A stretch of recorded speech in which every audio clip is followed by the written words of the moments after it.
I had always believed that trust was the backbone of a marriage, that if you loved someone enough, communicated enough, and respected each other, nothing could break the bond. I was wrong. It happened at a work dinner, one of those formal events that I had reluctantly attended to support her. I had been warned that her boss was charming, influential, and notoriously close with her employees. I didn't think much of it. I trusted her. The night started normally.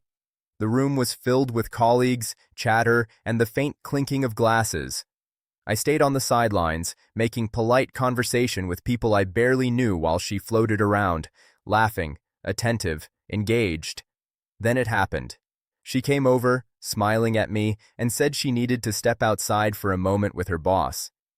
"Just a quick chat," she said, brushing it off casually. I nodded. I should have stopped her. I should have insisted, but something in her tone made me hesitate. A few minutes later, I saw them from across the room. Her boss's hand was on her lower back. She leaned into him, laughing at something he whispered, and then it became impossible to ignore. He kissed her, lightly at first, then deeper, and she didn't pull away. She smiled, pressed closer, as if she had forgotten I existed entirely. I froze. Shock, disbelief, anger. They all collided inside me. Everyone else at the event seemed oblivious, but to me, it was crystal clear. The woman I had married, trusted, and loved was betraying me right in front of my eyes. I didn't scream. I didn't run. I didn't storm over. I just watched.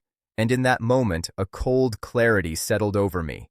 If she could do this so openly, if she could treat our marriage with such disregard, then she wasn't worth my time or energy. I left the event quietly, not because I was ashamed, but because I had a plan. Over the next few days, I observed, calculated, and waited. Revenge isn't about anger, it's about precision. I didn't want to confront her emotionally. I wanted to show her the consequences of betrayal in a way she would never forget. I began with small moves. I contacted her colleagues subtly, making it clear that I knew about the indiscretion. I documented every interaction, every suspicious meeting, and gathered evidence carefully. I didn't act recklessly. Everything had to be undeniable, indisputable. Then came the moment of truth. I organized a casual lunch with mutual friends, colleagues, and her boss, presenting it as a friendly networking opportunity. Everyone arrived, and I remained calm, composed, polite. She smiled at me, oblivious, assuming I had no knowledge of her betrayal. I didn't accuse her publicly. I didn't yell. I simply waited until the conversation naturally shifted toward her work achievements. I brought up a few pointed coincidences, times she had claimed to work late while I knew exactly where she had been, subtly hinting that her narrative didn't match reality. Her boss's expression shifted first, confused, then wary. She turned pale, realizing that I knew everything. And then came the whispers. Mutual friends exchanged glances. Colleagues looked uncomfortable. She tried to laugh it off, but her confidence had vanished. I smiled faintly, calmly, quietly. I didn't need to say more. My presence, my knowledge, and the silent evidence I had amassed were enough.